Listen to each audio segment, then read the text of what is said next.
Clobbering time, ladies and gentlemen. Ça, c'est ce que vous n'entendrez pas ce samedi au Survivor Series à Chicago, Illinois. La WWE vous troll et vous allez adorer ça. Pensez bien que si je suis prêt et si je vous sors cette vidéo aujourd'hui si proche de la date des Survivor Series, c'est que Darren Ellis Catch, avec plus de 10 ans d'expérience sur YouTube, pense et voit une expérience monumentale, car le pay-per-view, je pense, va être un classique et c'est pour cela que j'ai envie d'en parler, et aussi voit une action à un moment historique. Et oui, il va se passer quelque chose. J'étais présent il y a 10 ans au Rumble 2014 quand CM Punk s'est cassé de la WWE, preuve. Peur son contrat, il a duré jusqu'en juillet. Je pense pas qu'il va tenir déjà jusqu'à WrestleMania. J'étais présent il y a de cela quoi 2 ans quand CM Punk a fait ses débuts à la WWE, preuve.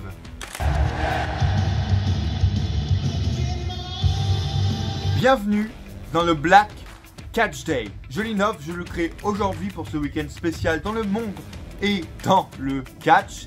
Je vous offre littéralement, les scripts de WWE Survivor Series 2023. C'est-à-dire, il y a 0 vanne. Je vais vous donner des trucs et des résultats qui je n'ai jamais entendus ailleurs jusqu'à aujourd'hui. Black Catch Day, les gars. C'est les scripts de Survivor Series. Il n'y aura pas de Vincenzo Escobar de McMahon. Il n'y aura pas de Hulk Hogan Brother. Personne. Vous, moi, et on va s'expliquer. C'est très simple. C'est pas un octogone, ne vous inquiétez pas. On va juste s'expliquer calmement. Est-ce que la réponse à Shinsuke Nakamura arrivera ce samedi au Survivor Series? Oui. Mais pourquoi ce ne sera pas CM Punk? Premièrement, ça n'a aucun sens. Pourquoi Nakamura depuis des semaines dit viens CM Punk, viens machin? Il n'aurait pas pu venir parce qu'évidemment il n'est pas à Chicago. Là lundi il dit oh je sais que t'es très proche de là où je vais être, alors je t'attends. Ok, tu vas être à Chicago, on a compris le délire. Mais pourquoi tu fais tout ce teasing avant? Et quel est le lien entre Shinsuke Nakamura et CM Punk? Genre, j'arrive même pas à comprendre pourquoi il ferait ça. Quelle serait ensuite la suite pour lui? Pourquoi il reviendrait sur un match avec Nakamura? Et la deuxième plus grosse raison, ça me paraît logique. Quel est l'intérêt pour WWE de ramener CM Punk? Car balance, bénéfice, risque est tellement déséquilibré et qu'il y a un taux de risque énorme pour WWE de ramener CM Punk. Je peux vous dire, s'il pète un câble en conférence de presse, maintenant qu'il y a les conférences de presse, s'il veut péter un câble sur le ring, s'il veut péter un câble en promo, et si, tout simplement, dans les backstage, il commence à faire un peu sa loi et à vouloir être le leader, comme à l'époque à la All Elite, tu vois. D'ailleurs, il ne reviendra pas non plus à la All Elite, hein. C'est pas non plus le dévol à la All Elite, c'est personne. Pour moi, il ne reviendra ni à la WWE, ni à la All Elite, pour l'instant, car ça n'a aucun sens. Je donne beaucoup d'infos d'un coup là, j'ai un peu soif, je reviens.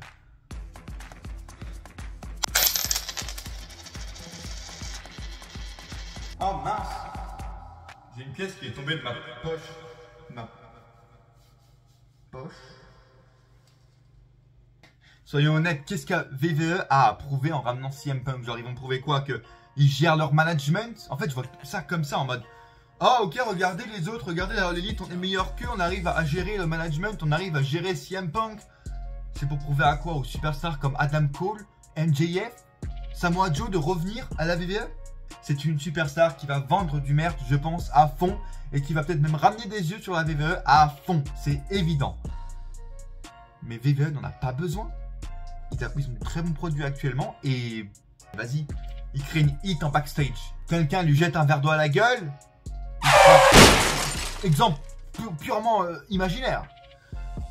Il se passe quoi? Ils vont être obligés de virer CM Punk, de le mettre à pied. C'est quoi l'image que Prêt va donner TKO, WWE, au reste du monde, aux superstars? La balance bénéfice-risque est beaucoup trop haute pour moi. Je vais vous spoiler littéralement ce qui va se passer ce samedi pour les matchs et pour qui va affronter Nakamura. C'est un spoil et personne n'y a pensé. Je n'ai vu sur aucune chaîne YouTube, aucun site internet catch français, rien. Et je sais pas pourquoi personne n'y a pensé en fait. En mode, c'est devant nous. Mais bon bref. Ok. Attendez la fin de la vidéo et si vous voulez pas être spoilé, regardez tous les pronos et après quittez la vidéo. Le Wargames féminin va être fou. Très bonne storyline entre Damage Control qui va affronter les bons babyface. Bon, aucun sens que Becky et Charlotte soient en équipe, mais quel plaisir d'avoir une histoire dans le roster féminin en mode c'est plus que ah je veux ton titre, ah je suis plus forte que toi Bianca Belair. Ah. Non, là on a une histoire interne avec un clan qui est en train de se faire bouffer de l'intérieur et la leader qui est en train de se faire tout simplement démolir de l'intérieur de son groupe. Et c'est beau. Et bien sûr qu'il va avoir un clash avec Bayley pendant le War Games. Victoire des Heels parce que on adore et parce qu'il faut construire le nouveau clan Damage Control au maximum. Et je vois un truc comme le Damage Control nouveau avec Kairi Sane, Asuka et Io Shirai célèbre. Et Bayley genre à côté ou genre il trahissent Bayley ce soir là. Quelque chose comme ça tu vois. Et ça va marquer les esprits. Ça va être le premier match de ce pay-per-view. Gunther et le Miz vont enchaîner pour avoir un titre de championnat et ça va être très beau. Les gens vont encore se rendre compte de la puissance et de la qualité des compétences du Miz et ça va être quel plaisir monumental. Et pourquoi pas, imaginons le Miz remporte le titre intercontinental. Ce serait beau de le revoir dans ce championnat, dans la mid-card, à mettre tout en avant, même s'il n'y en a plus besoin parce que Gunther fait de l'excellent travail. Après, il va falloir quand même penser un jour à faire perdre le titre à Monsieur Gunther. Sinon, au bout d'un moment, on va commencer à se lasser de ce règne car il ne peut plus battre personne. Point final, en fait, de la discussion. Victoire de Gunther, ça me paraît logique, mais qui pour le battre? Rhea Ripley affronte Zoey Stark. Il va la défoncer, c'est aussi simple que ça. Alors oui, beaucoup de gens disent en promo et à Monday Night Raw, etc., dans les promos backstage, c'est une vraie heel, une leader, etc. Mais elle n'a pas des matchs de fou. Et bah, tant qu'à faire, pourquoi pas faire 3 retours à /début dans ce PPV Backlash pour le rendre légendaire. Et vas-y, mettez une vraie adversaire à Rhea Bloody Ripley. Madame Jade Cargill débute ce soir-là au Survivor Series, confronte Rhea Bloody Ripley. Gros match, grosse storyline en vue. Royal Rumble, WrestleMania, Ripley contre Jade Cargill. Ça me paraît être un excellent choix, une excellente storyline à raconter et un excellent match en vue pour nous les fans de catch. Carlito va perdre contre Santos Escobar, ça me paraît logique. Très beau heel turn. Escobar a beaucoup de compétences et je le trouve vraiment bon. Il a de belles expressions faciales et il a un beau potentiel, je pense. Pourquoi pas une intervention? J'ai entendu parler de Humberto Carrillo et Angel Garza qui sont actuellement à NXT. Ce serait beau. Après, voilà, ce serait vraiment latino contre latino. Ça peut être une belle histoire à raconter, mais je pense que ça va faire beaucoup de mecs, en fait, à mettre en avant. Alors que pour l'instant, les anciens en mode Santa del Cruz, etc., ils sont un peu jobbers s'ils sont plus avec Santos Escobar. Donc j'ai un peu peur de ça, on verra plus tard. Ils ont pour Carlito, mais le revoir en 1v1 en pay-per-view, ça fait quand même plaisir. Et on va pouvoir un peu faire sa delivery, c'est sympathique, sympatoche. Si vous trouvez que cette vidéo et que moi-même est sympathique, sympatoche, abonnez-vous à cette chaîne YouTube. Allez voir ma dernière vidéo où je vous parle de la WWE qui arrive en France et de pourquoi je fais cette vidéo, pourquoi je me mets en avant sur TikTok, pourquoi je fais les shorts que je suis en train de faire actuellement sur cette vidéo, sur cette chaîne YouTube, pardon.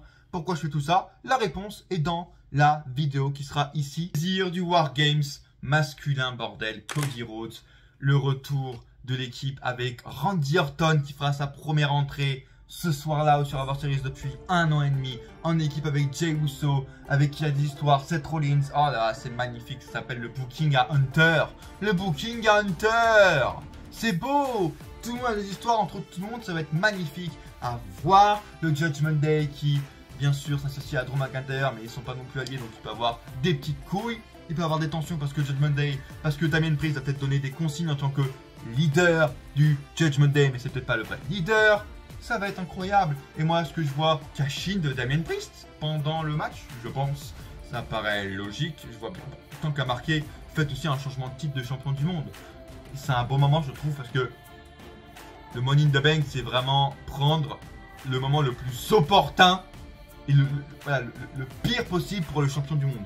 Je pense que se faire latter la gueule par 5 personnes dans une cage sur 2 rings pendant 40 minutes, je pense qu'il n'y a pas pire situation pour un champion du monde pour défendre son titre que cette situation. Donc ça me paraît très logique que hop, Rhea Bloody Ripley arrive, passe la mallette au petit Damien Priest. Mais imaginons, il y a un tombé, c'est pas Priest qui le fait, etc. Ce qui est bien avec cette situation, c'est que bah, on annule le cash-in. Ça va encore faire un faux espoir, faut finish, un peu plus de hit encore envers Damien Priest, etc. Et ça va encore plus nous faire apprécier la prochaine fois où il va cacher, on ne sait pas, peut-être que pendant le Royal Rumble, il va cacher face à Seth Rollins, qui sait. Je fais une coupure dans mes pronostics, mais ça me rend fou. Hier, il faisait beau et tout, tu vois, là, j'aurais pu tourner ma vidéo avec un beau soleil, une belle luminosité, le soleil en fond, tout ça, comme je fais des fois. Et là, putain, c'est l'automne, vous allez me dire, mais il pleut, il pleut, il pleut. On dirait qu'il y a quelqu'un qui crée la pluie, c'est incroyable, il pleut beaucoup, quoi. Il pleut.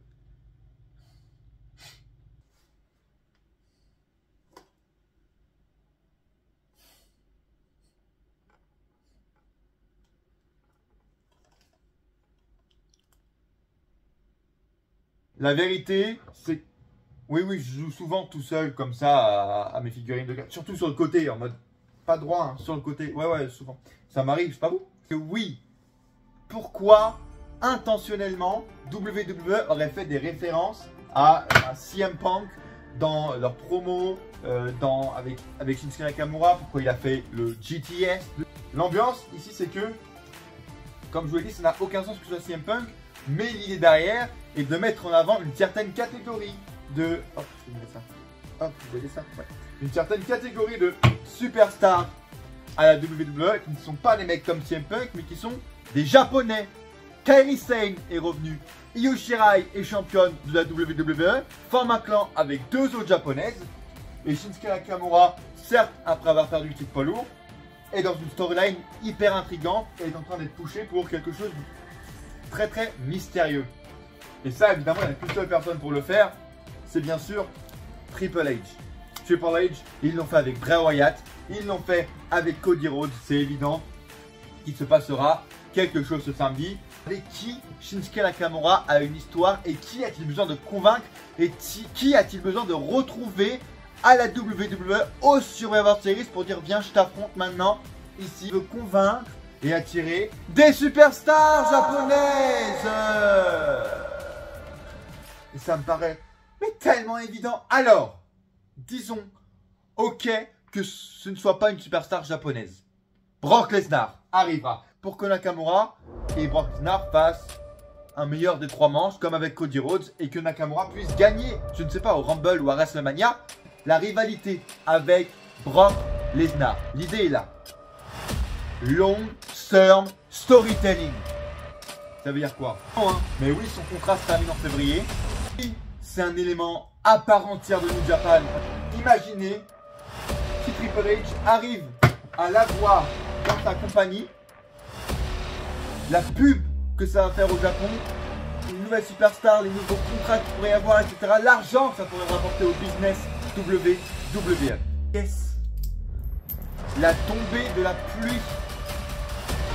Kazuchika Okada arrive ce week-end à la WWE. Vous l'aurez entendu une seule fois et pour la première fois ici sur la chaîne Darren Ellis Catch. Et ce n'est pas des blagues, c'est le Black Catch Day. Et vous allez adorer ça. Et à coup sûr, on se retrouve pour la vidéo réaction des débuts de Kazuchika Okada à la WWE.